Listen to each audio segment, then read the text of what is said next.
প্রিয় শিক্ষার্থীরা, তোমরা কেমন আছো সবাই? আশা করি তোমরা সকলেই খুব ভালো আছো। যদিও পরীক্ষার সময় অনেক ঘনিয়ে আসছে, যারা বিশেষ করে এইচএসসিতে পরীক্ষা দিবে এবছর, আজকে আমি তোমাদের সামনে আবারও এসেছি আমার চ্যানেলের পক্ষ থেকে এবং ইংলিশ ওয়াসেস বাই হানিফ স্যারের পেজের পক্ষ থেকে। তো যারা এখনও আমার পেজে লাইক দেওয়া নাই, ফলো দেওয়া নাই, তাদেরকে বলছি লাইক বা ফলো দিয়ে আমার পেজের সঙ্গে যুক্ত থাকার জন্য এবং আমাকে সহযোগিতা করার জন্য, এবং প্রয়োজনে তোমার আমার এই ভিডিওটা তোমার বন্ধুদের সঙ্গে শেয়ার করবে।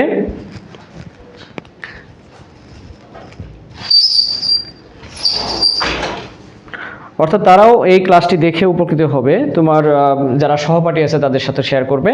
তো প্রিয় শিক্ষার্থী বন্ধুরা, আজকে যে বিষয়টা নিয়ে গুরুত্বপূর্ণ একটা টপিক, সেটা হচ্ছে অত্যন্ত জনপ্রিয় হলেও এইচএসসিতে ফ্লো চার্ট। অর্থাৎ এই ফ্লো চার্ট এটা খুবই একটি সুপরিচিত আইটেম, কিন্তু এটা এই এসএসসি লেভেলে অর্থাৎ এই স্কুল লেভেলে, স্কুল পর্যায়ে কোনো ক্লাসে না থাকার কারণে এই আইটেমটা কিন্তু একেবারেই নতুন এইচএসসিতে এসে। যারা তোমরা 26-এ পরীক্ষার্থী, অর্থাৎ যারা মাত্র এসএসসি পাস করেছো, তোমাদের কাছে একদম নিত্য নতুন একটা টপিক আজকে জেনে যাচ্ছ, তোমাদের অ্যাডভান্স লেভেলে জ্ঞান অর্জন হয়ে যাবে, এটা আশা করি। আরেকটা বিষয় হচ্ছে যারা ইতিমধ্যে ফার্স্ট ইয়ারে পড়ো, 25-এ পরীক্ষার্থী, তাদের জন্য গুরুত্বপূর্ণ বিষয়টা। হয়তো কোনো কোনো কলেজে অল্প এই মাসেই তোমাদের কি হবে, ইয়ার ফাইনাল পরীক্ষা শুরু হয়ে যাবে। খুবই গুরুত্বপূর্ণ একটা টপিক, আর যারা পরীক্ষা দিবে এইচএসসিতে তাদের জন্য তো অবশ্যই ইম্পর্ট্যান্ট।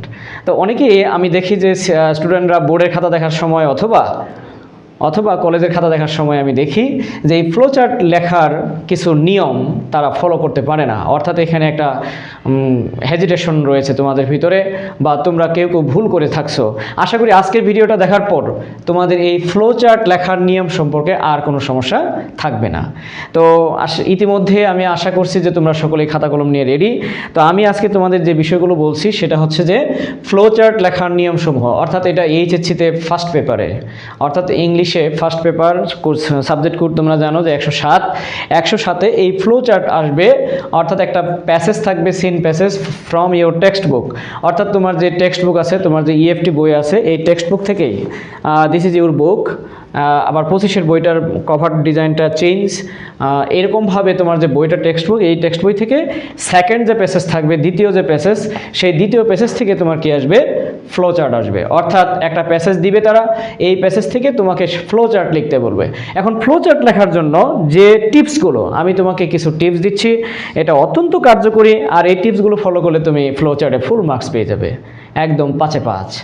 তবে শর্ট সিলেবাসের কারণে 2025-24-এ যারা পরীক্ষা দিচ্ছ, তোমাদের ফ্লো চার্টে মার্কস হচ্ছে 5, অর্থাৎ 5টা ফ্লো চার্ট লিখতে হবে, 5টায় প্রতিটা 1 করে 5। যারা 25-এ পরীক্ষা দিবে তাদেরও 24-এর সিলেবাস ফলো করতে হবে। কিন্তু যারা তোমরা 26-এ, অর্থাৎ এবার নিউ কামার টু এইচএসসি, তাদেরকে ওয়েলকাম অ্যাডভান্স, তাদের কিন্তু প্রতিটা ফ্লো চার্টে 2 করে থাকবে, অর্থাৎ 10 marks. It is very important. তো যেই হোক, আমি আজকে এই ফ্লো চার্ট লেখার নিয়মসমূহ বলছি। তো প্রথমে যে নিয়মটা বলছি যে ফ্লো চার্টের পয়েন্টগুলো, ফ্লো চার্ট কিন্তু পয়েন্ট আকারে লিখতে হবে। আমি 1 নাম্বার টিপস 1, অর্থাৎ টিপস 1 হচ্ছে যে flow চার্টগুলো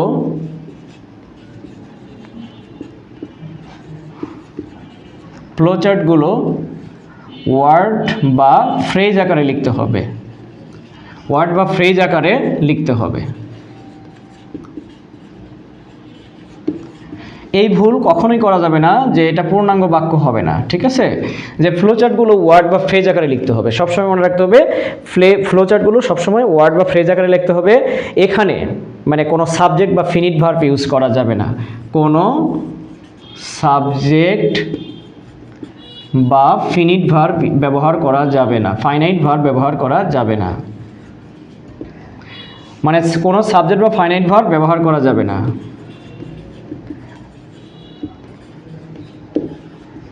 that is very important to you, যে কোনো সাবজেক্ট বা ফাইনাইট ভার্ব ব্যবহার করা যাবে না। অর্থাৎ টিপস 1 হচ্ছে যে ফ্লো চার্টগুলো ওয়ার্ড বা ফ্রেজ আকারে লিখতে হবে, কোনো সাবজেক্ট বা ফাইনাইট ভার্ব, অর্থাৎ কোনো সাবজেক্ট বা ফাইনাইট ভার্ব ব্যবহার করা যাবে না। That is very important for you. পূর্ণ বাক্য আকারে লেখা যাবে না, অর্থাৎ কোনো পূর্ণ বাক্য লেখা যাবে না, কোনো পূর্ণ বাক্য লেখা যাবে না, কোনো পূর্ণ বাক্য লেখা যাবে না, ফ্লো চার্টে কোনো পূর্ণ বাক্য লেখা যাবে না। That is very important. যেমন আমি তোমাকে একটা এক্সাম্পল দিচ্ছি, রং এ অর্থাৎ এডুকেশন চ্যাপ্টার থেকে তোমাদের যে এডুকেশন অ্যান্ড লাইফ নামে একটা চ্যাপ্টার আছে, সেই চ্যাপ্টার থেকে আমি যদি একটা ফ্লো চার্ট লিখি যে ফাংশন অফ এডুকেশন, রং ওয়েতে আমি দেখাচ্ছি যে এডুকেশন গিভস আস নলেজ। কেউ লিখলো ফ্লো চার্ট যে education gives us knowledge, education gives us knowledge, it is a wrong way. এটা হচ্ছে রং ওয়ে, মানে এটা ইনকারেক্ট, এটাতে মার্কস পাওয়া যাবে না, এটা ইনকারেক্ট। তাহলে কারেক্ট মানে রাইট ওয়ে কোনটা? রাইট ওয়ে হচ্ছে আমরা এটা লিখতে পারি গিভিং আস নলেজ, এটা সঠিক হচ্ছে গিভিং আস নলেজ, গিভিং আস নলেজ, এটা হচ্ছে সঠিক ওয়ে, গিভিং আস নলেজ। অর্থাৎ আমরা জানলাম কি ফ্লোচার্টগুলো ওয়ার্ড বা ফ্রেজ আকারে লিখতে হবে, কোনো সাবজেক্ট বা ফাইনাইট ভার্ব ব্যবহার করা যাবে না, কোনো পূর্ণাঙ্গ বাক্য লেখা যাবে না। যেমন রং ওয়ে হচ্ছে education gives us knowledge, it is a complete sentence, এটা রং ওয়ে, এটা হয়নি ফ্লোচার্ট, এটা হয়নি। তাহলে ওই বাক্য থেকে যদি আমি ফ্লোচার্ট করি তাহলে কি হচ্ছে যে গিভিং আস নলেজ। এটা হচ্ছে tips 1। Now come to tips 2। আশা করি তোমরা বুঝতে পেরেছো এবং খাতায় লিখেছো।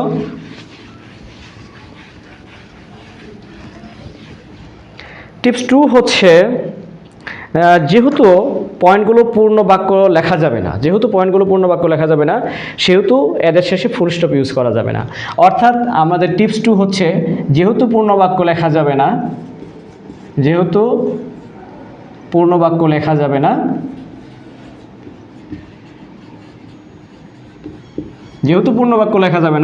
ফুল স্টপ ইউজ করা যাবে না, অর্থাৎ ফুল স্টপ ইউজ করব না, এখানে ফুল স্টপ ব্যবহার করা যাবে না। যেমন আমি একটা রং ওয়ে দেখাচ্ছি। রং way enriches us with knowledge, enriches us with knowledge, enriches us with knowledge, এখানে আমি ফুল স্টপ ব্যবহার করলাম, অর্থাৎ এটা হচ্ছে রং ওয়ে। তাহলে সঠিক রাইট ওয়ে কোনটা? রাইট ওয়ে হচ্ছে এটা লিখতে হবে এরকম, enriches us with knowledge, অর্থাৎ নো ফুল স্টপ, কোনো ফুল স্টপ ইউজ করা যাবে না।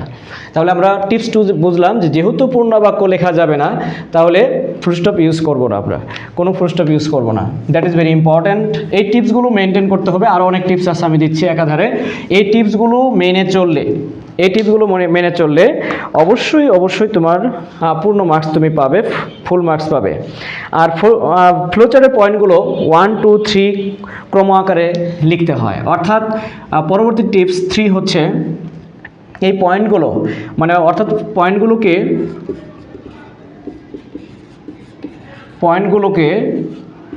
1, 2, 3 এভাবে ক্রম আকারে লিখতে হবে, ক্রম আকারে লিখব 1, 2, 3 এভাবে ক্রম আকারে। অর্থাৎ আমি 1 ফ্লোচার্ট 1, ঠিক আছে, ফ্লোচার্ট 2 এভাবে ক্রম আকারে লিখব। আচ্ছা, তারপর হচ্ছে আরেকটা পদ্ধতি, টিপস আরেকটা যাচ্ছি যে অবশ্যই পয়েন্টগুলোর প্রথম অক্ষর লেটার হবে। টিপস 4, পয়েন্টগুলোর প্রথম অক্ষর ক্যাপিটাল লেটার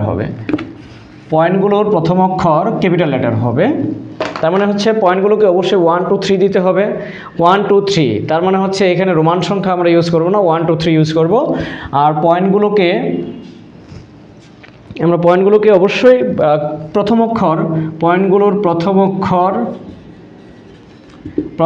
ক্যাপিটাল লেটার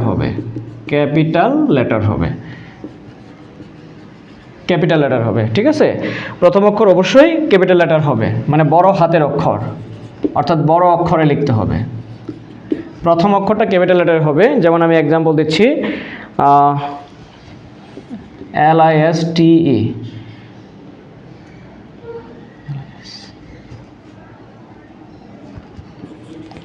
লিখলাম লিসেনিং, LISTENING, লিসেনিং। যে লিসেনিং আমি সাপোজ লিখতেছি যে একটা পয়েন্ট আমার নাম লিসেনিং, তাহলে আমি কি দিব? এইভাবে ক্রম 1, তারপর আমি লিসেনিং ক্যাপিটাল, প্রথম অক্ষর কিন্তু ক্যাপিটাল দিয়েছি, এইভাবে প্রথম অক্ষরটা ক্যাপিটাল দিতে হবে। তারপর আমি ক্রম 2 যখন লিখব, সাপোজ লিখতেছি রিডিং, এইভাবে আমি রিডিং, তখন কি হবে, এই যে প্রথম অক্ষর ক্যাপিটাল হবে। তাহলে আমরা ক্রমগুলো লিখব 1 2 3, আর হচ্ছে পয়েন্টগুলোর প্রথম অক্ষর অবশ্যই ক্যাপিটাল লেটার দিব। আচ্ছা, পরবর্তী টিপসে যাচ্ছি, সেটা হচ্ছে যে প্রতিটি পয়েন্টকে আমরা আয়তাকার বা চতুর্ভুজাকৃতির বক্সের ভিতরে লিখতে হবে। এখন এই পয়েন্টগুলোকে অবশ্যই বক্সের ভিতরে লিখতে হবে, পয়েন্টগুলোকে অবশ্যই আয়তাকার বা চতুর্ভুজ আকারে বক্সের মধ্যে লিখতে হবে। পয়েন্টগুলোকে অবশ্যই আয়তাকার, মানে আয়তাকার বা চতুর্ভুজ, আয়তাকার বা চতুর্ভুজ বক্সে লিখব। মানে এগুলো, এই পয়েন্টগুলোকে অবশ্যই আয়তাকার বা চতুর্ভুজ বক্সে লিখব, চতুর্ভুজ আকারে বা আয়তাকার আকারে বক্সে লিখব। তোমরা অবশ্যই বুঝতে পারতেছো, লিখতেছো তো সবাই? তাহলে পয়েন্টগুলোকে অবশ্যই আয়তাকার বা চতুর্ভুজ এরকম বক্স আঁকতে হবে। এখন আয়তাকার বক্স হতে পারে, চতুর্ভুজ বক্স হতে পারে, মানে এটা কি হয়েছে, চতুর্ভুজ হয়েছে, মানে 4 বাহুর সমান। অথবা বক্সগুলো মানে আয়তাকারও হতে পারে, মানে বক্সগুলো আমার আয়তাকার হতে পারে, এমন একটু আয়তাকার হতে পারে, ঠিক আছে, এইভাবে আয়তাকার হতে পারে।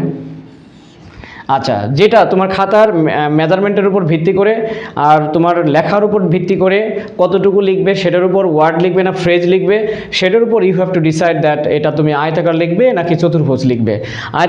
আয়তাকার বা চতুর্ভুজ আকারে তোমাকে বক্সে লিখতে হবে এভাবে, মানে অবশ্যই বক্সের মধ্যে আমি বলছি যে ক্রম আকারে লিখতে হবে। আমরা আগের পয়েন্টগুলোতে জানছি ক্রম আকারে 1, ক্রম 2, তারপর আবার ক্যাপিটাল লেটার দিয়ে লিখতে হবে যে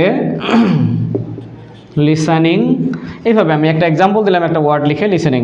তাহলে দেখো নিয়মগুলো কি হচ্ছে, আয়তাকার আকার বা চতুর্ভুজ আকারে বক্সের মধ্যে লিখতে হবে, ক্রমগুলো দিতে হবে, আবার প্রথম অক্ষর ক্যাপিটাল দিতে হবে, ঠিক আছে। আচ্ছা, পরবর্তী টিপসে যাচ্ছে, সেগুলো হচ্ছে প্রতিটি বক্স থেকে তার পরবর্তী বক্সকে, মানে এক বক্স থেকে আরেক বক্সকে, তার মানে পয়েন্টগুলোকে এক বক্স থেকে আরেক বক্সকে, প্রতিটি বক্সকে অবশ্যই অ্যারো চিহ্ন দিতে হবে, তীর চিহ্ন দিতে হবে, মানে অ্যারো চিহ্ন দ্বারা নির্দেশ বা সংযুক্ত করতে হবে। প্রতিটি, আমি টিপস, এটা হচ্ছে 6 নম্বর টিপস। 6 নম্বর টিপস হচ্ছে প্রতিটি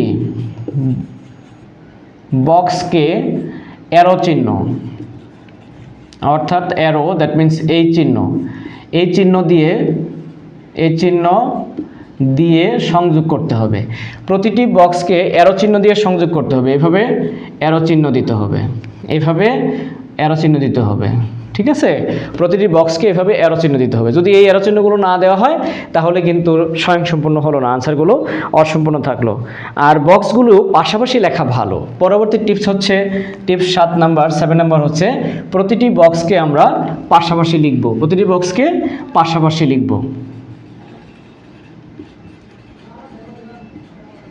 পাশাপাশি লেখা ভালো।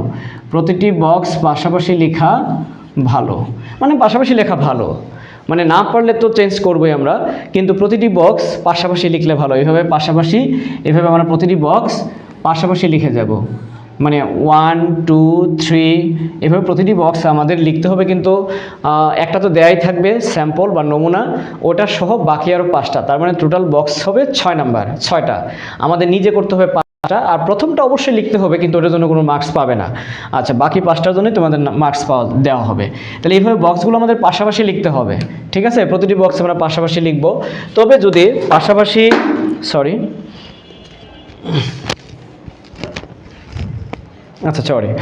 যদি বক্সগুলো পাশাপাশি লিখতে আমরা না পারি, তখন কিন্তু আমরা নিচেও লিখতে পারবো, তবে উপরে নিচেও লেখা দেওয়া যাবে। যদি আমরা সাপোজ এভাবে পাশাপাশি পারতেছি না, মনে করো আমি পাশাপাশি পারলাম না, তখন আমরা এগুলোকে আমরা কি করতে পারি, এই অ্যারো চিহ্নগুলো নিচে দিতে পারি, অর্থাৎ এইভাবে উপর নিচেও আমরা দিতে পারবো, ঠিক আছে।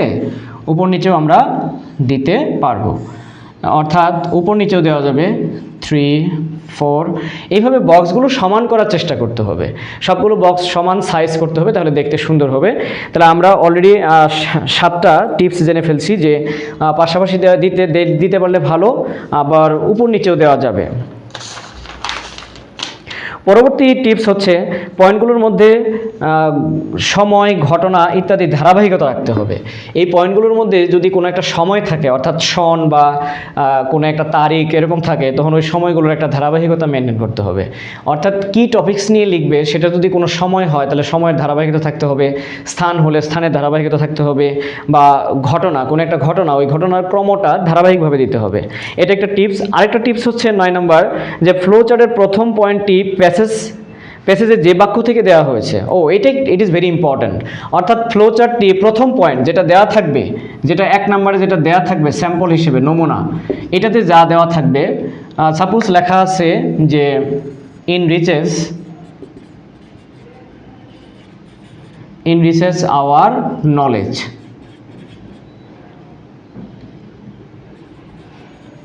সাপোজ এটা দেওয়া আছে enriches our knowledge।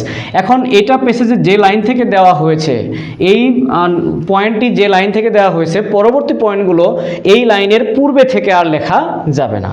আবারও বলছি, গুরুত্ব দিয়ে শোনো, ইট ইজ ভেরি ইম্পর্ট্যান্ট। অর্থাৎ প্রথম পয়েন্টটি যে লাইন থেকে দেওয়া থাকবে তার পূর্বের কোনো লাইন থেকে পরবর্তীতে আর লেখা যাবে না। অর্থাৎ পরবর্তীগুলো মানে ওই লাইনের ওই লেখাটার পরবর্তী থেকেই নিতে হবে, যদিও পূর্বের লাইনগুলোতে আনসার থাকতে পারে। অর্থাৎ এই পয়েন্টটি যেখান থেকে লেখা হয়েছে তার পূর্বে উত্তর থাকতে পারে, কিন্তু সেগুলো লেখা যাবে না, লিখতে হবে তোমাকে পরে থেকেই। হ্যাঁ, এটা অনেক গুরুত্বপূর্ণ একটা বিষয়। আচ্ছা, এগুলো খেয়াল করতে হবে। আচ্ছা, টিপস নাম্বার 10 নম্বর টিপস হচ্ছে ফ্লো চার্টের প্রথম পয়েন্টটি যে গ্রামাটিক্যাল, এটাও অনেক গুরুত্বপূর্ণ। অর্থাৎ সর্বশেষ দুটো টিপস যেটা বলছি, যে যেখান থেকে দেওয়া থাকবে তার পূর্বে থেকে আর লিখবো না। আচ্ছা, আরেকটা টিপস হচ্ছে যে গ্রামাটিক্যাল, অর্থাৎ প্রথমটা যে গ্রামাটিক্যাল ফরম্যাটে দেওয়া থাকবে, গ্রামাটিক্যাল যে স্ট্রাকচার ফলো করা হয়েছে, যেমন এখানে ইনরিচেস কিন্তু ভার্বের সঙ্গে অ্যাস বা ইএস যোগ করা, তার মানে, এবং এটা ভার্ব দিয়ে শুরু, অর্থাৎ গ্রামাটিক্যাল যে স্ট্রাকচারে শুরু, পরবর্তী সবগুলো সেই স্ট্রাকচারে শুরু করতে হবে। যদি এটা আইএনজি দিয়ে শুরু করা হয় তাহলে সবগুলো আইএনজি দিয়ে শুরু করতে হবে। যদি এটা ইনফিনিটিভ দ্বারা শুরু করতে হয়, সবগুলো শুরু থাকে, সবগুলো ইনফিনিটিভ দ্বারা শুরু হবে। যদি এটা নাউন দ্বারা শুরু হয়, সবগুলো নাউন দ্বারা শুরু হবে। অর্থাৎ আমি আবারও বলছি যে ফ্লো চার্টটা প্রথম পয়েন্টটা গ্রামাটিক্যাল যে গঠনে দেওয়া থাকবে, পরবর্তীগুলো সেই গঠনেই তোমাকে লিখতে হবে, ওই স্ট্রাকচারেই লিখতে হবে, ওই গ্রামাটিক্যাল গঠনটাকে ফলো করতে হবে। ঠিক আছে, এটা একটা গুরুত্বপূর্ণ বিষয়। আর সর্বশেষ যে টিপ, সেটা হচ্ছে যে পয়েন্টগুলো রিকোয়ারমেন্টের সাথে সঙ্গতি হতে হবে। মানে তুমি যে পয়েন্টগুলো লিখবে সেগুলো যেন, কোশ্চেনে তো একটা রিকোয়ারমেন্ট থাকে, কোশ্চেনে একটা নির্দেশনা থাকে, এই ডাইরেকশন, কোশ্চেনে যে ডাইরেকশন কী বিষয় লিখতে বলছে, ওই রিকোয়ারমেন্ট ঠিক রেখে তোমাকে লিখতে হবে। অর্থাৎ ওই পয়েন্টের আকারে লিখতে হবে। তুমি যদি অন্যান্য বিষয়ের থেকে লিখো তাহলে কিন্তু হবে না, মানে সঠিক ইয়ের উপরেই, ইনফরমেশনের উপরেই তোমাকে লিখতে হবে, অন্য বিষয় থেকে লেখা যাবে না। তো যেই হোক, আশা করি তোমরা টিপসগুলো বুঝতে পারছো যে ফ্লো চার্ট কীভাবে লিখতে হয়। এটাই ছিল আমার আজকের ক্লাসের মূল message. In a brief video I try to expose all the information regarding writing flow chart correctly. তো আশা করি তোমরা সকলেই বুঝতে পারছো। তো আমি এখন একটু বলে দিতে যাচ্ছি যে কোন কোন ফ্লো চার্টগুলো সম্ভাব্য, মানে পরীক্ষা আসতে পারে, that is very important for you. সেটা যে কোনো সালে পরীক্ষা হোক, 24 সাল, 25 সাল, 26 সাল, এই ফ্লোচার্টগুলো। আরেকটা কথা হচ্ছে, এই ফ্লোচার্টগুলো অত্যন্ত গুরুত্বপূর্ণ, তোমরা এই লেসনগুলো দেখতে পারো। আচ্ছা, যেমন আনফরগেটেবল হিস্টোরি, অর্থাৎ ইউনিট 1 লেসন 1 এর বঙ্গবন্ধুর যে ভাষণ, এখান থেকে ফ্লোচার্ট আসতে পারে। শেখ কামাল থেকে আসতে পারে, তোমরা একটু লিখে নাও, দ্রুত পয়েন্ট করে নাও। শেখ কামাল থেকে আসতে পারে, তারপর আসতে পারে শেখ কামালের ক্যারেক্টার, তারপর আসতে পারে ভ্যালেন্টিনা তেরেস্কোভা, অর্থাৎ ভ্যালেন্টিনা তেরেস্কোভা থেকেও আসতে পারে। তারপর ইম্পর্টেন্ট হচ্ছে হোয়াট ইজ ড্রিম, ড্রিম থেকে ফ্লোচার্ট আসতে পারে। তারপর ইম্পর্টেন্ট হচ্ছে আই হ্যাভ এ ড্রিম। তোমরা জানো যে ড্রিম, হোয়াট ইজ ড্রিম, আবার আছে আই হ্যাভ এ ড্রিম, অর্থাৎ ওটার একটা speech, I have a dream, সেটা থেকেও আসতে পারে। নিশাত মজুমদার, ইতিমধ্যে তোমরা জানো যে নিশাত মজুমদার, সেও আসতে, মানে এটা থেকেও আসতে পারে। What is junk food, junk food নিয়ে একটা চ্যাপ্টার আছে, সেখান থেকে ফ্লোচার্ট আসতে পারে। আমেরিগো, একজন বালক, অর্থাৎ স্ট্রিট বয় আমেরিগো, সেই আমেরিগো স্ট্রিট বয় থেকে আসতে পারে। অ্যাডোলেসেন্স থেকে, adolescence chapter, it is very important, এখান থেকে আসতে পারে ফ্লোচার্ট। তারপর ফ্লোচার্ট আসতে পারে ইকো ট্যুরিজম, অর্থাৎ তোমার সিলেবাসের একদম শেষ প্রান্তের দিকে, অর্থাৎ তোমার টেক্সট বই বইয়ের সম্ভবত ইউনিট 11 ইকো ট্যুরিজম, সেখান থেকে আসতে পারে। রিলেশনশিপ মেবি ইউনিট 8 রিলেশনশিপ থেকে আসতে পারে। শিল্পী, শিল্পী হচ্ছে অ্যাডোলেসেন্স আফটারের একটা মানে গল্প, শিল্পীর যে আর্লি ম্যারিজের একটা ঘটনা, তাড়াতাড়ি বিয়ে হয়ে যাওয়া, সেই শিল্পী থেকে আসতে পারে। আরেকটা পপুলার স্টোরি হচ্ছে জেরি, অর্থাৎ এ মাদার ইন ম্যানভাইল, এই গল্প থেকে জেরি ক্যারেক্টার, জেরি সম্পর্কে আসতে পারে, জেরির চরিত্র, জেরি ক্যারেক্টারিস্টিক বৈশিষ্ট্য, জেরি যে অ্যাক্টিভিটি, এগুলো নিয়ে আসতে পারে ফ্লো চার্ট। তো আশা করি বন্ধুরা সবাই ভালোভাবে বুঝতে পারছো যে ফ্লো চার্টের গুরুত্বপূর্ণ কোনগুলো সেটা বলে দিলাম। তবে একটা বিষয় খেয়াল করবে, এই লিস্ট থেকে যে যে বোর্ডের অধীনে আসো, কেউ ময়মনসিংহ বোর্ডের, কেউ ঢাকা বোর্ডের, কেউ রাজশাহী, খুলনা, সিলেট, আমাদের দেশে 8টা বোর্ড, মাদ্রাসা বোর্ড আছে, সেই বোর্ডে দেখবা যে অর্থাৎ রানিং ঠিক তোমার আগের বছর, তুমি যে বছর পরীক্ষা দিচ্ছ আগের বছর যেটা আসছে সেটা বাদ দিয়ে পড়তে হবে বাকিগুলো। তো আশা করি সকলে বুঝতে পারছো। আবারও বলছি, আমার চ্যানেলের সঙ্গে তোমরা থাকবে, লাইক দিয়ে, কমেন্টস দিয়ে, আমার ভিডিওগুলো শেয়ার করে আমাকে সাপোর্ট দিয়ে যাবে। আর আজকে তোমাদের এই সুন্দর ক্লাসটি উপহার দিতে পেরে আমি ধন্য মনে করছি। আজকে এই পর্যন্তই। আল্লাহ হাফেজ। Thank you.